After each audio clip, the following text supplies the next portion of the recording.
अस्सलाम वालेकुम my dear students. उम्मीद करता हूँ कि अल्लाह के फजल व करम से आप ठीक होंगे। अब जानते हैं कि इस वक्त जो हम टॉपिक डिस्कस कर रहे हैं वो है केमिकल काइनेटिक्स, और अब जानते हैं कि इसके हम लास्ट फेज़ में हैं। तो जो लास्ट लेक्चर वाला था उसमें हमने डिस्कस किया अबाउट द एरहीनियस इक्वेशन, और कुछ और भी बातें उसमें थी रिगार्डिंग द एक्टिवेशन एनर्जी, उस पर बात हो गई थोड़ी सी, और भी कुछ बातें थोड़ी थोड़ी मोटी मोटी बातें हो गई। तो जो आज का हमारा लेक्चर रहेगा, आपको मैंने शीट भेजा है, उस शीट पर प्रॉब्लम्स है और उन प्रॉब्लम्स को हम करने की कोशिश करेंगे। तो आप जहन में इसको रखें कि जो मतलब आपने पढ़ा है कल के लेक्चर में, जो लेक्चर था पिछला वाला, उस लेक्चर पर आपकी नज़र है ठीक से, और उस लेक्चर पर नज़र होने के बाद आज हम करेंगे उस पर प्रॉब्लम्स। ठीक है, आप अपना शीट जो मैंने आपको भेजा है वो शीट आप खोलें, आपके पास वो शीट है, उस शीट को देख के हम प्रॉब्लम्स को सॉल्व करने की कोशिश करेंगे। ठीक है, देखिए ज़रा, मेरे हाथ में शीट है और आपके हाथ में भी शीट है, आपने होपफुली वो लिखा होगा, अगर नहीं तो आप जल्दी से लिखिए और फिर आप अपना लेक्चर सुनिए। ठीक है ना, उस समय वो जिगर। तो जो पहली प्रॉब्लम है, the rate of a reaction doubles, the rate of a reaction doubles, rate double होती है when temperature changes from 27 degree to 37 degree, यानी कि 10 डिग्री आपने राइज कर दिया। ये तो पिछले लेक्चर में हमने पढ़ा कि रेट बिकम्स डबल और triple when temperature rises to 10 degree centigrade. जब हम चेंज करते हैं टेम्परेचर, रेट बिकम्स डबल और ट्रिपल। डबल यूजुअली ज़्यादा होता है। तो what is the activation energy? तो कहाँ से ये सवाल हल होगा? ये सवाल हल होगा फ्रॉम द एरहीनियस इक्वेशन। तो ऐसे है वो, अब याद करो, it is log K2 by K1 is equal to 2.303 delta H, यहाँ पर है delta E divide by 2.303 R, यहाँ डेल्टा H है, और यहाँ पर आएगा T2 minus T1 divide by T1 T2। This is the formula जहाँ से I am sorry, it is EA activation energy. तो यही आपको निकालनी है, फार्मूला आपके पास है, दिस इज द एरहीनियस इक्वेशन, उसकी लॉग फॉर्म। तो आपको ये बोल रहा है कि रेट बिकम्स डबल, यानी कि जो रेट कांस्टेंट है आपके जहन में होगा, rate constant, it is the indication of rate. तो अगर ये डबल होगा तो रेट भी डबल होगा। इसका मतलब जो K2 है वो ट्वाइस K1 है, क्योंकि रेट बिकम्स डबल, यानी कि second rate constant is twice of the first rate constant. पता ही समझ? तो इन दिस वे T2 आपको दिया गया है, T1 आपको दिया गया है, फिर आपको निकालना है E। तो बिल्कुल आसान है। अब देखिए क्या करेंगे इसमें हम। तो ये है लॉग, अब K2 कितना बनता है? रेट बिकम्स डबल, यानी K2 किसका? ट्वाइस K1 है, ट्वाइस K1, और डिवाइड बाय आएगा K1, क्योंकि रेट का डबल होना रेट कांस्टेंट का डबल होना है, because rate constant is the indicator of rate. तो ये बराबर होगा EA डिवाइड बाई 2.303 R, और R का वैल्यू आएगा 8.314, और यहाँ पर आएगा जो सेकंड टेम्परेचर है T2 वो 37 डिग्री है, 37 बनता है। अब देख 27 बनता है 300, 37 बनेगा 310, बिकॉज केल्विन को यूज़ करना है और डिग्रीज को यूज़ नहीं करना है। 310 इंटू 300, ये रहेगा मामला, और यहाँ पर ये और ये कटेगा, log 2 इज 0.30। अब देखिए 0.30 और ये बनेगा ऐसे, EA डिवाइड बाई इसको आएगा 2.303 इंटू 8.314, यहाँ से आएगा 10, और 10 को डिवाइड होगा 1 2 3 0, 1 2 3 0, 3 1 जार 3 एंड 3 3 जार 9। इसको जब सॉल्व करते हैं तो EA आपको लास्ट में आ जाएगा।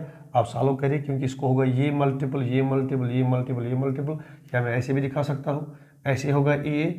तो EA को जो होगा मल्टीपल 10 ही होगा, यहाँ होगा 0.30 इंटू आएगा 2.303 इंटू 8.314 इंटू आएगा 931230 होल डिवाइड में आएगा 10।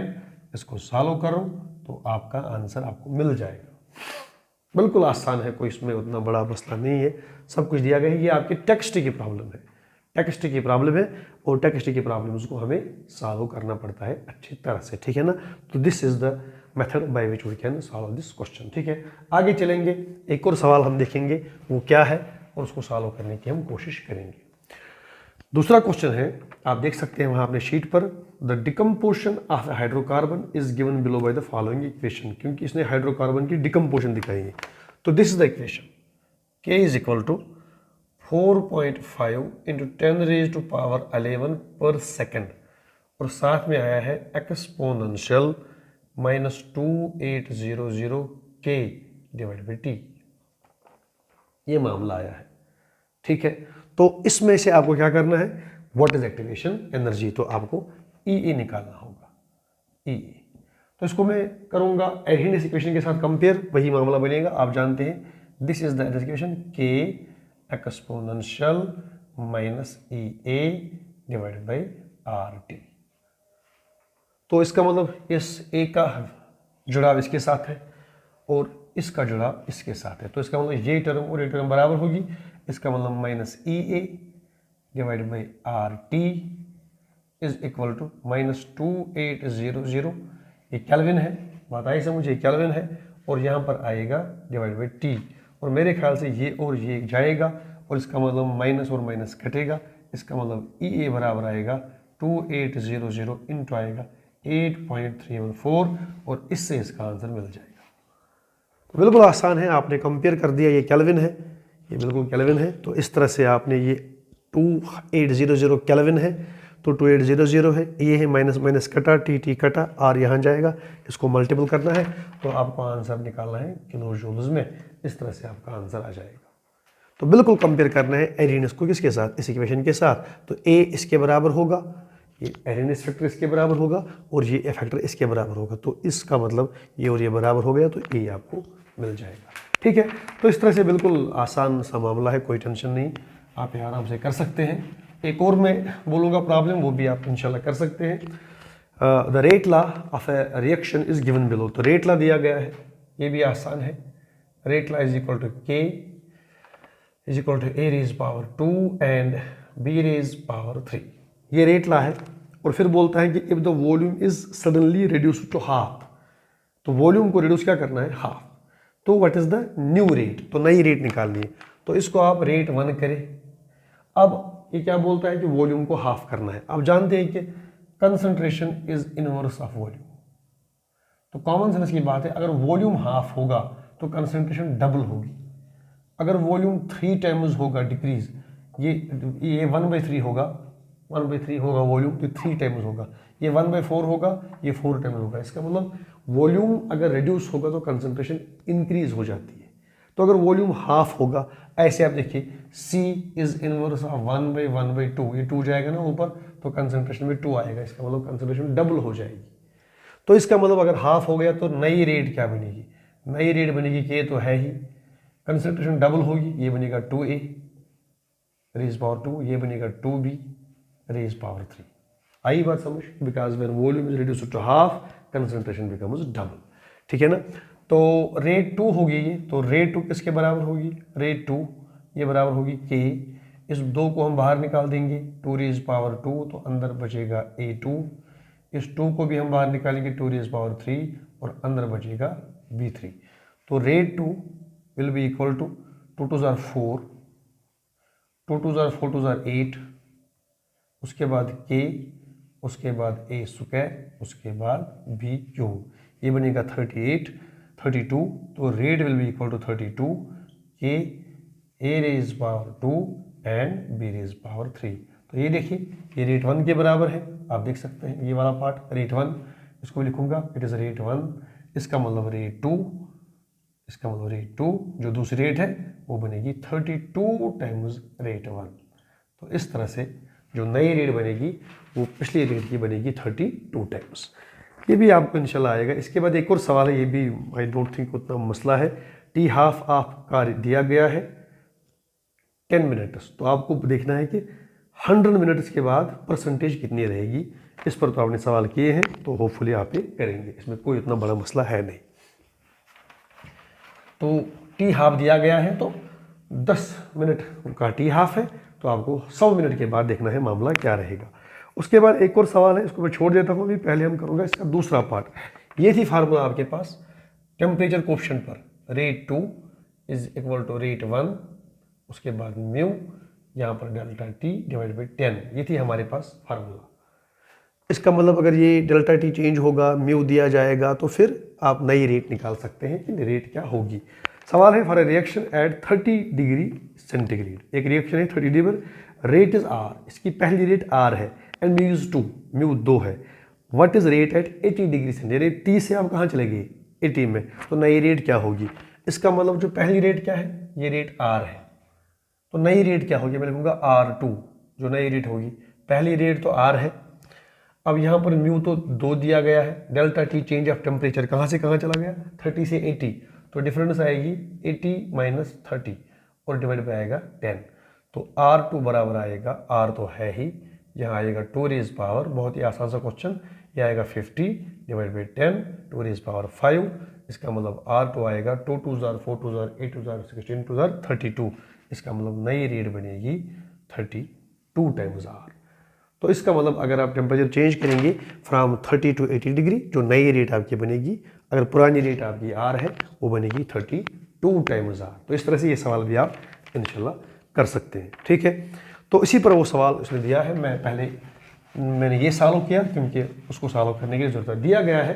आपको याद होगा, अगर तो याद आए से, तो जो म्यू होता है K, फिर यहाँ पर होता है T डिग्री सेंटीग्रेड प्लस 10 और डिवाइड में होता है K T डिग्री सेंटीग्रेड, यानी कि it is the ratio of 2 rate constants, एक 10 डिग्री अलावा पर होता है, एक 10 डिग्री कम पर होता है, उसका रेशियो होता है म्यू रेट कोएफिशिएंट। ये देता है मुझे कि if K 35 divide by K 25, यही हो गया, 25 को ले लो यहाँ पर, 25 प्लस 10 हो गए K 35, यानी कि ज़्यादा होगा K 25, इसको दिया गया है 2, तो ये बोलता है कि K 85 डिवाइड बाई K 35, अगर ये होगा तो ये क्या होगा। ये बिल्कुल एक शॉर्टकट तरीके से हम करेंगे, इसमें उतना कोई मसला है नहीं।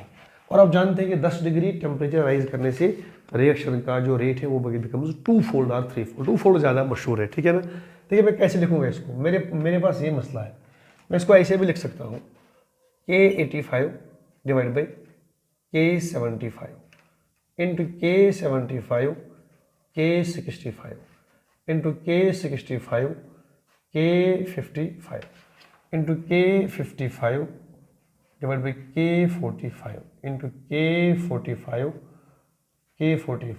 Divide by K 35। देखिए ये और ये कटेगा, ये और ये कटेगा, ये और ये कटेगा, ये और ये कटेगा, फिर आएगा K 85 बाई K 35।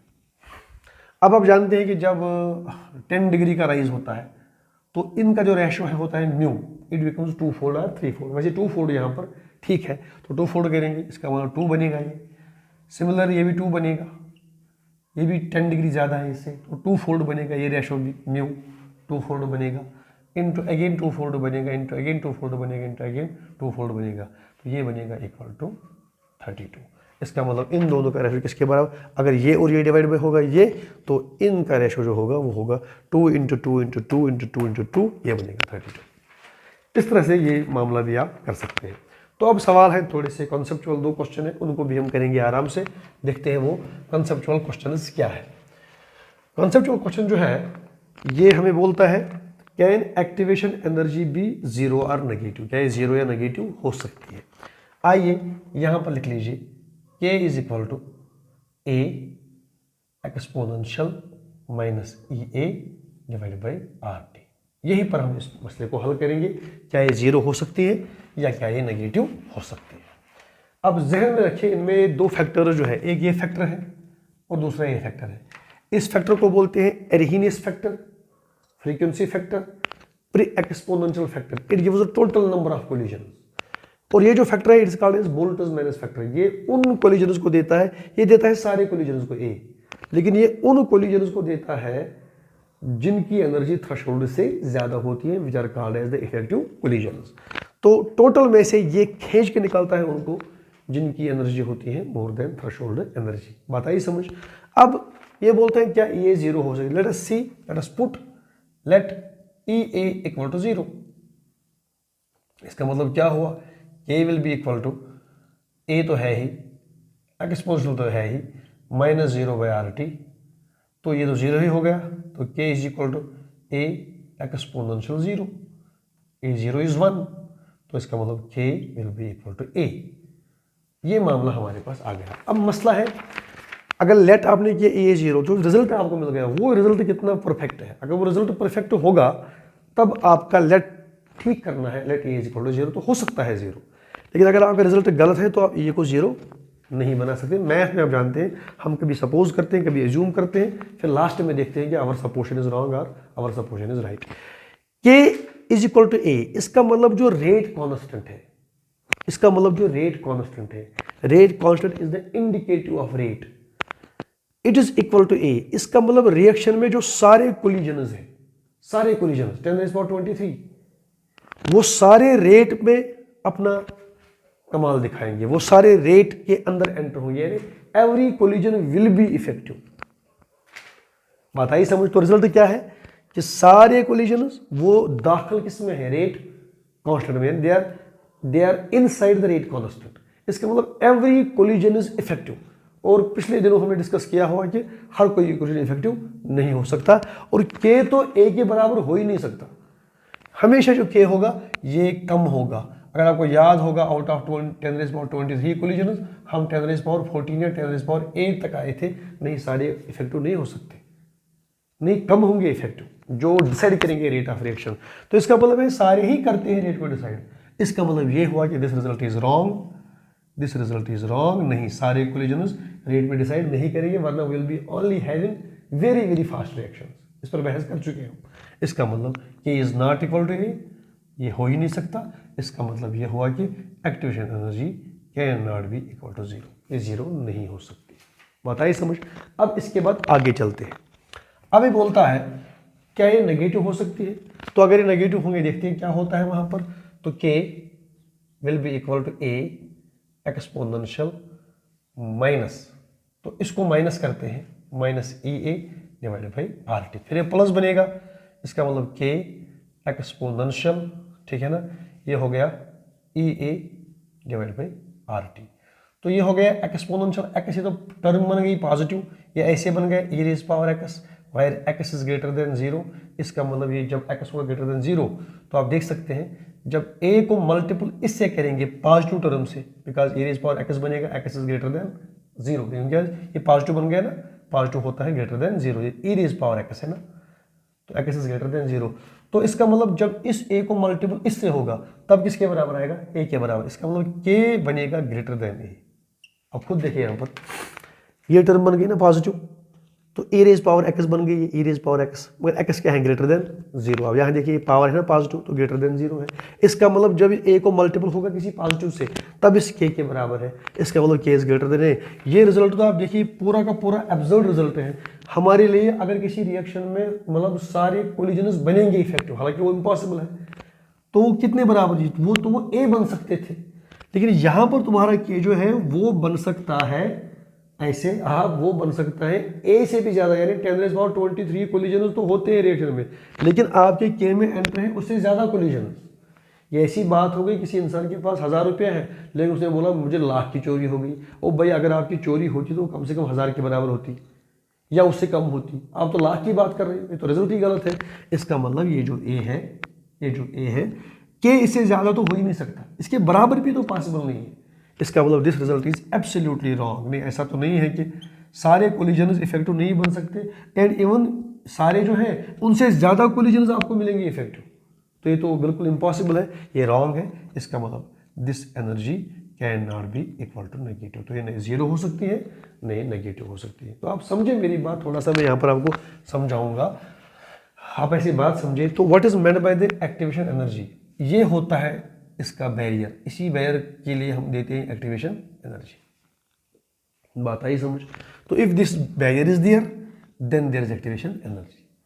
तो अगर आपको रिएक्टर को बनाना है प्रोडक्ट, तो तुम्हें इसको क्रॉस करना पड़ेगा मेरे को। अगर यही 0 है, इसका मतलब मामला तो ये है देयर इज नो बैरियर, तो रिएक्टर तो इजीली प्रोडक्ट में कन्वर्ट हो जाएगा।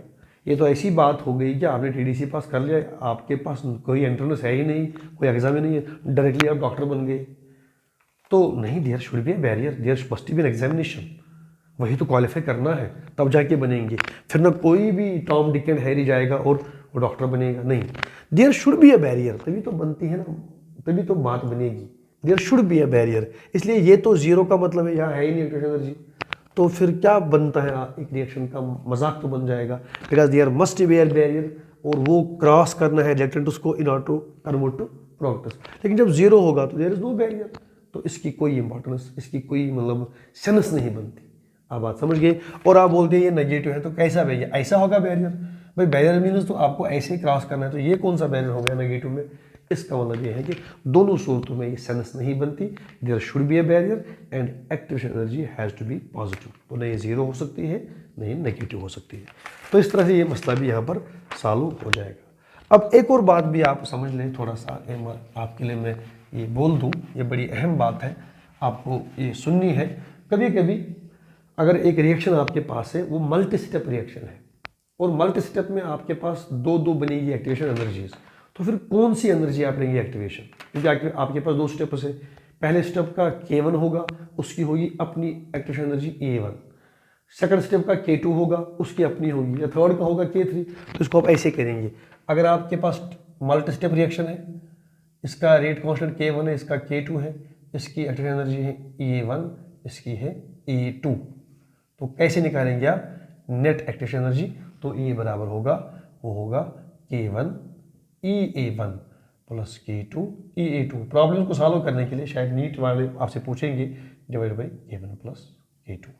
इस तरह से भी हम निकाल सकते हैं एक्टिवेशन एनर्जी, यानी पहला रेट कांस्टेंट मल्टीपल बाई उस स्टेप की activation energy, second rate constant multiple उस स्टेप की activation energy divide by addition of two rate constants. तो इस तरह से आप इस E को निकाल सकते हैं।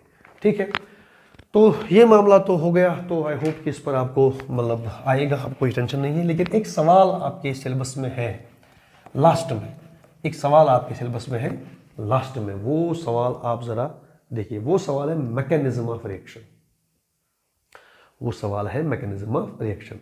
बेसिकली वहाँ पर वो है बेसिकली फोटोकेमिकल रिएक्शन, उसका मैकेनिज्म आपको देना है, तो वही हम यहाँ पर बात करेंगे। तो ये नोट मैं आपको नहीं भेजूंगा, आप यहीं पर पॉइंट लिखिए। ये 2-3 मार्क्स का क्वेश्चन आ सकता है, शायद ना आए, लेकिन पॉसिबली अगर आएगा तो आप लिख सकते हैं। आप यहीं पर नोट बनाइए। बेसिकली यहाँ पर टॉपिक जो है वो है फोटो केमिकल रिएक्शन, ये हमारा टॉपिक है। इसका मैकेनिज्म आपको देना है। तो पहली बात, वो रिएक्शन जो लाइट की प्रेजेंस में होंगी उसको बोलते हैं फोटोकेमिकल रिएक्शन। तो reaction occurring in presence of light, ऐसे reaction A plus B gives C plus D, और यहां पर आपको H न्यू।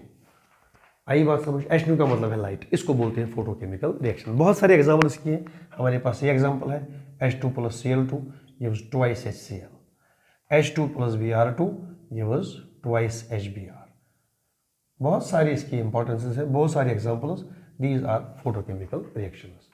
अब कौन कौन सी चीजें इसके लिए खास है, किसके लिए, फोटोकेमिकल रिएक्शन के लिए, आप वो लिखेंगे। पहला है कि light, light must be absorbed, light must be absorbed, इसका पहला है, लाइट मस्ट बी एब्जॉर्ब्ड। दूसरा इसका आप लिखेंगे, जो लाइट जिससे ये रिएक्शन होगी उस लाइट की होनी चाहिए प्रॉपर फ्रीक्वेंसी, उस लाइट की होनी चाहिए प्रॉपर फ्रीक्वेंसी। प्रॉपर फ्रीक्वेंसी होगी तो तभी वो रिएक्शन ऑकर। वैसे भी आपने पढ़ा है फोटो इलेक्ट्रिक इफेक्ट, आप जानते हैं कि इलेक्ट्रॉन को निकालने के लिए एक खास किस्म की फ्रीक्वेंसी आपको चाहिए। इसी तरह से इस रिएक्शन को करने के लिए एक खास किस्म की फ्रीक्वेंसी आपके पास होनी चाहिए। और कभी कभी क्या होता है कि जिस तरह आपने लाइट इसको दे दी, कभी कभी क्या होता है कि डायरेक्ट आप एक रिएक्शन को लाइट नहीं दे सकते। बात आई समझ। ऐसे अगर मेरे पास है कोई रिएक्शन X गिव्स Y, तो डायरेक्टली आप X को लाइट नहीं डाल सकते, फिर हम एक चीज लेते हैं M, उसको हम लाइट डालते हैं, और ये M जो होता है, ये M होता है एक्साइट। एक्साइट करने के बाद ये इस X को देता है अपनी एनर्जी, फिर ये X किस में कन्वर्ट होता है, Y में। तो डायरेक्टली आपने X को नहीं दे दी मतलब एनर्जी, लाइट, फोटोकेमिकल एनर्जी, तो आपने पहले किसको, M को दे दी, तो M ने फिर एक्साइट हो गया, किसको दे दी वो एनर्जी, X को। तो this M is called as photosensitizer, photo sensitizer, and this phenomenon is called as photosensitization. This phenomenon is called as photosensitization. तो ये भी आपको लिखना है, ये भी बहुत अहम पॉइंट इसमें है जो आपको याद करना है। फोर्थ पॉइंट आप ये लिख सकते हैं कि अगर कोई रिएक्शन नॉन स्पॉन्टेनियस है तो उसको भी आप स्पॉन्टेनियस बना सकते हैं बाय ड्रॉपिंग लाइट। तो कभी कभी non spontaneous reaction is made to occur by light।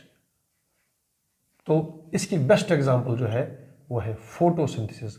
हालांकि फोटोसिंथेसिस जो है दैट इज नॉन स्पॉन्टेनियस, मगर लाइट से वो बनती है स्पॉन्टेनियस। ये कुछ चीजें हैं जो फोटोकेमिकल रिएक्शन में आपको जरूरत लग सकती है। अब इसका मैकेनिज्म कैसे होता है वही तुम्हारा सिलेबस है। तो देखिए मैकेनिज्म कैसा है, उसके लिए I will go for this reaction ताकि आपको बात पूरी समझ में आए। तो ये है H2 + Cl2 use twice HCl। इससे मैं क्लियर करूंगा इसका मैकेनिज्म। ठीक है, तो देखिए क्या मामला है। जब ये रिएक्शन चलती है आगे तो पहले इसमें जो सेटअप आता है, पहले इस रिएक्शन को स्टार्ट करना है, तो उस रिएक्शन को बोलते हैं चेन इनिशिएशन। चेन इनिशिएशन लिखना वहां पर अपने रफ पर, इसका नोट बनाना। चेन इनिशिएशन, तो इनिशिएट करना है चेन को, रिएक्शन को स्टार्ट करना है। बात आई समझ। उसमें बेसिकली ये होता है Cl2 जो है उस पर लाइट पड़ती है और ये कन्वर्ट होता है रेडिकल्स में, Cl radical plus Cl radical. This is the first step जिससे ये मतलब आगे ये रिएक्शन बढ़ने की कोशिश करती है आगे। It is called chain initiation. उसके बाद सेटअप आता है that is called as chain propagation, यानी कि आप जो चेन आपने स्टार्ट कर दी है ना, अब उसको मतलब कंटिन्यू करना है, उसको प्रोपोगेट करना है। तो ये Cl रेडिकल उठता है और ये Cl रेडिकल मिलता है किसके साथ, H2 के साथ, और आपको मिलता है HCl और आपको मिलता है H radical.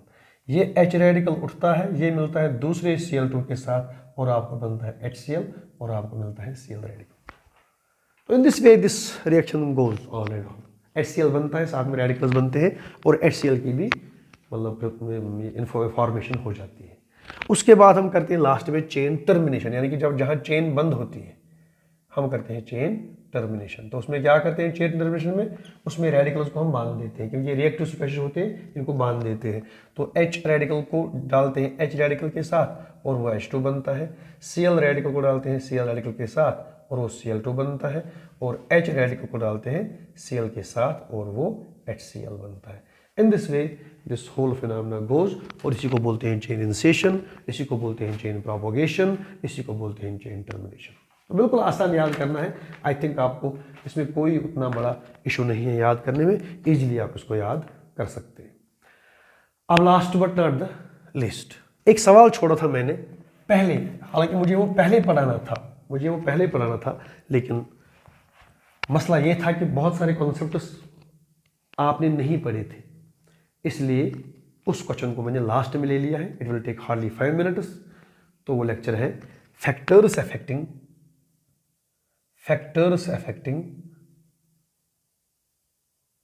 Rate of reaction. इन फैक्टर्स से रेट ऑफ रिएक्शन चेंज होगी, बढ़ेगी या घटेगी। मैंने क्यों इस क्वेश्चन का इंतखाब लास्ट में किया, क्योंकि इस वक्त पूरा कंसेप्ट आपके पास है।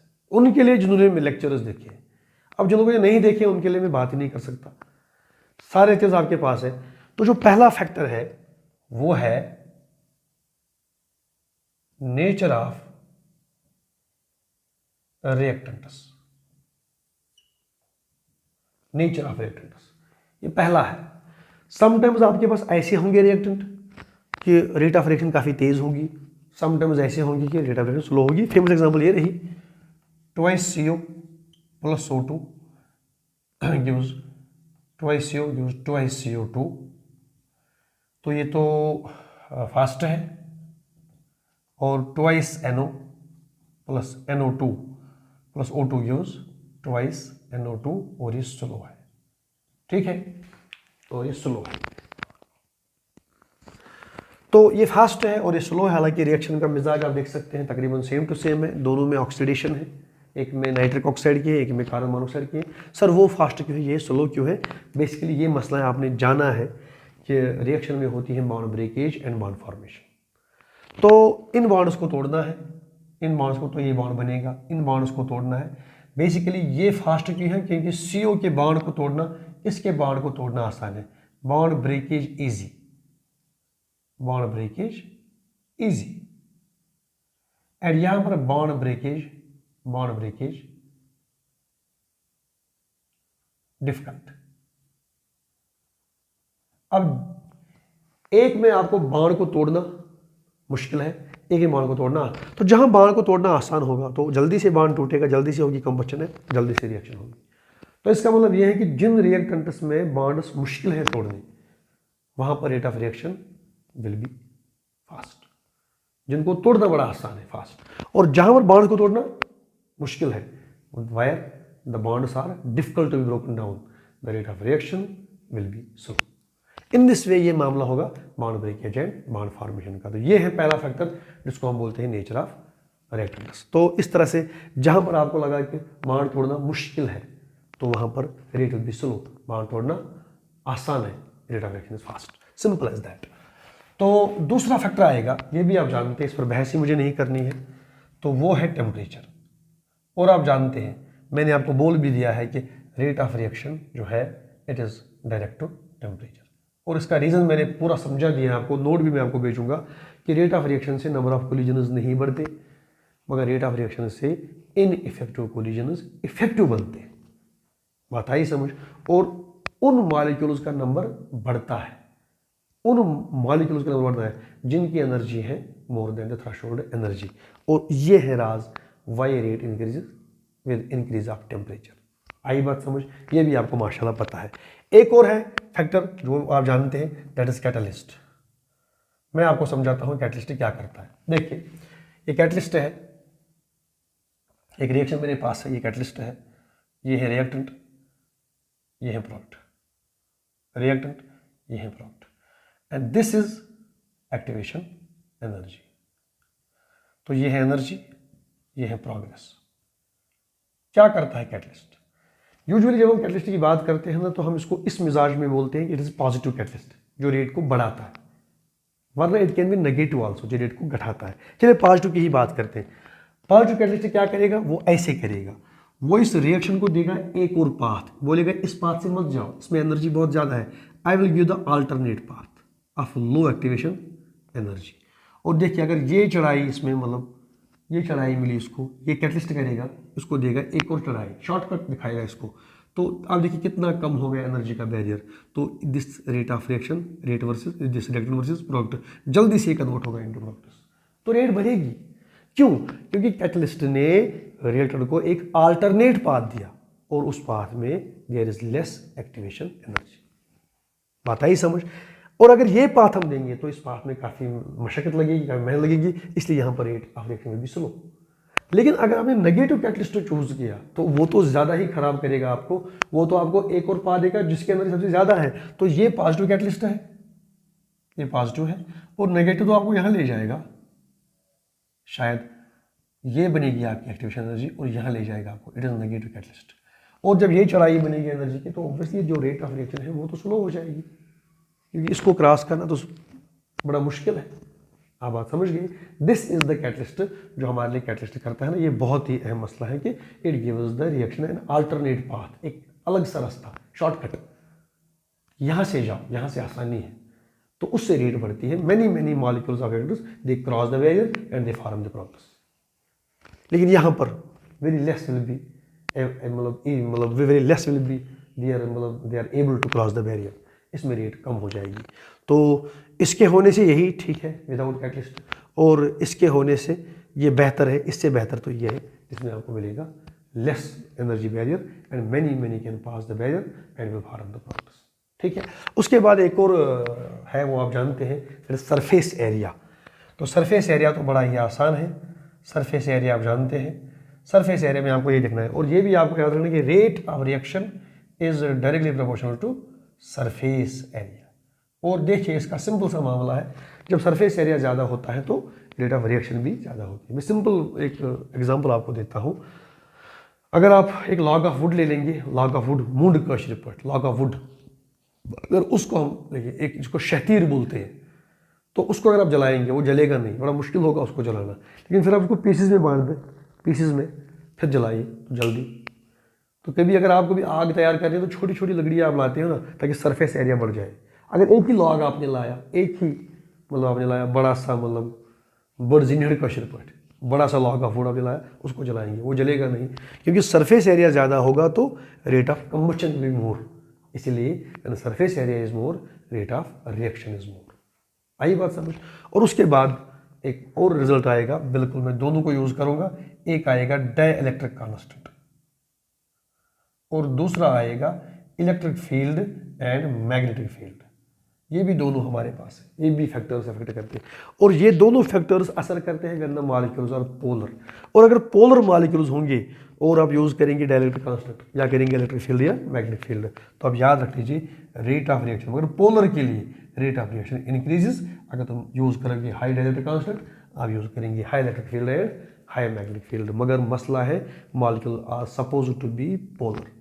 अगर नॉन पोलर होंगे तो इनका फिर कोई इफेक्ट वहाँ पर नहीं है, बिकॉज पोलर से रिश्ता है डाइलेक्ट्रिक कांस्टेंट का और इलेक्ट्रिक फील्ड है मैग्नेटिक फील्ड का। इस तरह से ये कुछ चीज़ें थी जो लास्ट में मैंने सोचा कि लास्ट में आपको बताएंगे।